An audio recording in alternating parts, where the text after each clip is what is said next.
problema, merong sagot na kay saya. Sa simpleng bagay may diskarte, laging handa pag-thinking everything. Kahit anong hamon, hindi uurong makista, tuloy-tuloy lang to. Dito sa vlog, sama ka na. Abot ang pangarap, basta pwede ka. Maski TV, tara na, makiray. Pag-thinking everything, walang imposible. Sa channel, ikaw ay inspired. Kaya natin to. Ayan, magandang araw guys, Matsuki TV. So, andito tayo ngayon sa service dito sa ating subdivision. May bumili sa akin kaninang maga ng hose, babae. Tinanong niya ako kung pwede ko ikabit. Sabi ko, sige. Nung pinuntahan ko, ito na ang naging sitwasyon. So, may tumatagas dun sa hose niya kahit hindi naka-drain. So, sabi ko, hindi lang hose ang problema niyan. Kailangan natin mabuksan yung pinakang drain plug para makita. So ayan, tinuturo ko sa kanya yan. Ayan ang possible na problema. Baka may nakabara dyan o matigas na yung pinakang drain valve, yung pinakang goma. So ayan, babaklasin natin para makita natin ang sitwasyon. So pero papalitan pa natin siyempre ng hose kasi putol na. So yung time na yan, pinapaliwanag ko kay ma'am na kailangan ma-check muna yung drain valve nga. Sabi niya kasi habang naglalabas siya, lalo pag nagsasabon, nababawasan. Halimbawa, kalahati yung laman ng pinakang tab sa loob. Habang nagwawas, nababawasan. Hindi niya napapansin siguro, may tumutulo na konti doon sa dulo ng hose. So, ayan yung tinuturo ko sa kanya kasi hindi niya alam kung ano yung drain valve. So, pinapaliwanag natin sa customer natin bago natin baklasin. At nag-aalala siya, baka raw mahal. Mura lang naman drain valve niyan. Pero Panasonic to guys, Panasonic medyo mahirap hanapin din yung valve nito dahil malapad yung tenga niya. Hindi siya pwede dyan yung universal dahil balit yung pinakang tenga. So ayan, pinaliwanag ko sa kanya na possible na may coins nakaharang doon sa pinakang inuupuan ng drain valve, yung pinakang goma. So o kaya yung mga impurities, yung mga choke ng ating ginagamit na powder nagbibuild dun sa pinakang butas. So pag pumalso yun at hindi pantay yung lapat, siyempre tutulo yung tubig. Ayan, so nag-aalala siya ka kung baka raw malaki sira. Sabi ko hindi, mas simple lang ho yan. Ngayon ang tinatanong niya ako doon bago ako umalis ng tindahan, ataw niya kung magkano. Kaya kung hose lang ay kakabit, bahala ka na abot sa akin kasi hindi naman bibiyakin yung washing machine yan. Dudukutin lang yan. Pero dito nga sa sitwasyon na to ay obligadong baklasin yung pinakang drain valve. So ayan, pinapaliwanag ko maigi bago natin simulan ng trabaho para siya na mag-decide kung anong assessment gagawin natin.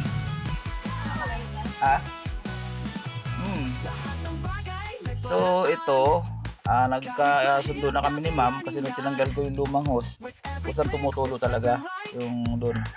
Kunti lang pero siyempre katagalan makakaubos din ng sabon yung sayang. So babaklasin ko to para makita niya yung sinasabi kong valve. At sana may stock ako. So ito yung ikakabit natin. Ayos na lang natin mamaya. So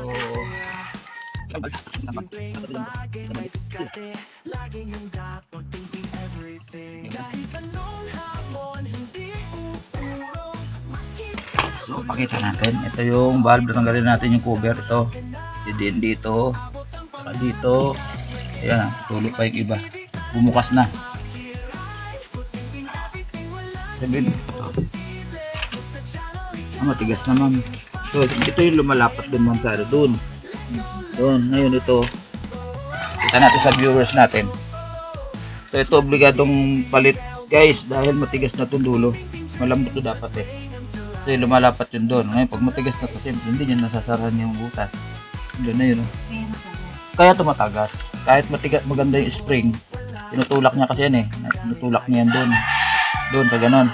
Matigas na. Kita niya may ano na nga may mga choke na naipon sa ano yan, sa mga sabon. So, obligado palit. Tigas na yan. Ano yung Hindi ko lang alam magkano dyan. Siguro 150 ganyan. Kasi sa akin yung ordinary, 100 yun Yung ordinary Wala kayong ganyan. wala. Din ako kung may makita akong stock doon na ganito. Alam ko wala eh. Pero bibili ako doon sa Space One, may nabibili naman doon. So, kuhanan ko muna, diyan ka muna ha. Ayun guys, buti na lang meron tayong stock nito. Ito, meron pa tayo isa. Ayan o. Ito, obligado pa rin kasi. Ayan o. So yan, so ito, yung maliliit, ito yung tig-100. Ito, siguro 150 to, yung ganitong klase. Hanggang 120 na ibibigay ko to. Pero ito, 100 to. 80 hanggang 100. Ito, malalambot. Ito yung sa kanya. Ngayon, ito naman yung sa customer. Yung sinireservisan natin ngayon. Ito. So, buti meron pa tayo. Nag-iisang piraso na lang. So, kaparehas. Ayan o. Yan. So, hindi na tayo lalabas para bumili pa nito. Okay. Yan. Yung bago. So, siyempre, malambot yung bago. Ito, matigas na. Lalo dito. Hindi na siya napipisil. Ito, napipisil pa yan. Tsaka may chok na halos. Ayan, malambot siya. Ito wala na. Hindi mo may lubog. Ito nalulubog mo. So yan ang nagiging problema lagi kung bakit may tumatagas. Yan sa loob dito. Ngayon ito siyempre bago natin ibalik, kinukot ko to yung mga residue dito. Ayan. Tinatanggal yan kasi yan mga tumigas na chok yan yung sabon. At malinis yan.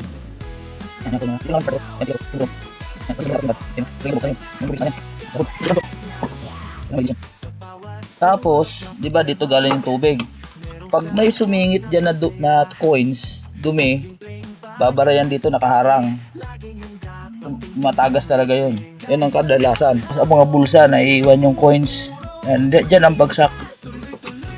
Ito lang naman nalilinis yung pinakalabi niya. Sa taas yan, madalas wala. Dito lagi yan sa ilalim yung dumi. Nung matanggal natin yan.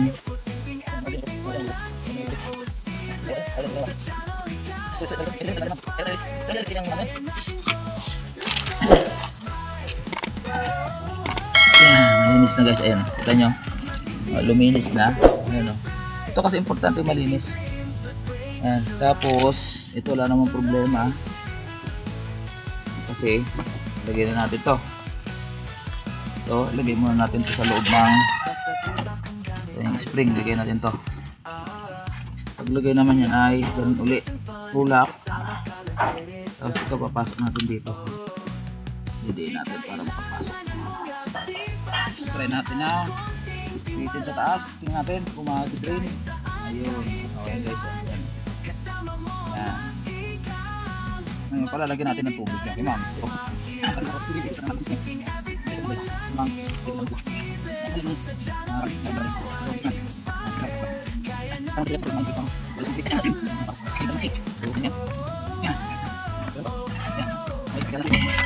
Para malaman natin kung walang tagas. Ayan. Ayan. So, damihan lang natin mga kalahati para siguradong magkaroon ng pressure dito para malaman kung may leak o wala. Ayan. Okay, standby muna.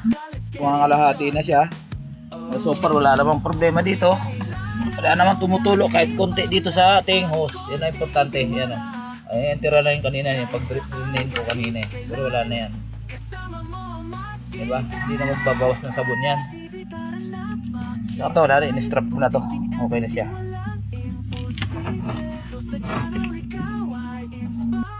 So ayan na. Ayan o, lakas pa rin ang motor ng Panasonic. Ito yung mga Panasonic na luma. Mga 10 to 15 years ago yan. Gayong model. Yan, pero 12 years na sa'yo. Tama. So ayan, walang tagas. Ayan guys, ayan ang problema kanina ni ma'am. Nakusang tumatagas lalo pag nagsasabon, sayang yung sabon. So ayan guys, ang ating ginawa. Okay na, walang tagas. So okay na si ma'am. Sasara na natin. So ito yung pinagpalitan guys. Ito. Yan, basta pag ano na ang problema na nagbabawas ng tubig doon. Although maliit lang doon ang tagas sa dulo, pero katagalan noon marami na matatapon na sabon. So ayan ang naging problema. So yan, palit ng hose. Tatakpan na natin ngayon guys. Yan, ganun lang gagawin nyo. Chichikapin nyo tong drain valve. Ang Panasonic kasi ibang drain valve. Yan, ganyan yung itsura. Karamihan patayo. Itong ganito dito sa taas yan, bilog na pinipihit lang. Ito iba. Nakatornilyo itong apat na to. bukod pa sa lock na to. So, kailangan babaklasin yan para makita nyo kung okay pa to. Tapos yung ginawa ko kanina, lininis ko yung pinaka-inuupuan nito doon. Ganun gagawin nyo. Kailangan malinis yung pinag-uupuan nito. Okay. So ayan, patay. Base ano lang, 150 na lang labor nun. Tapos yung bulb na lang. Oo, 150. Oo. Sige po. Hindi lang naman natin trabaho. Hindi natin siningil si ma'am ng ano. Simple lang naman. Yung nga lang, pabalik-balik tayo dahil yung problema ng pyesa. So ayan, thank you. Ayan ma'am, salamat po. Ano po ang ating masasabi sa ating trabaho? Okay naman. Ayun, ayun na, nakakapag ano na siya, wala na siya problema. Wala nang tagas yung kanyang rain valve. Okay ma'am, salamat. Salamat po. Okay. Ayun. Tapos tayo guys. Maraming salamat. Maraming salamat sa inyong pagsubaybay. I-upload ko to, kaya lang marami pa ako naka-premiere pa. Baka next week pa to. Okay.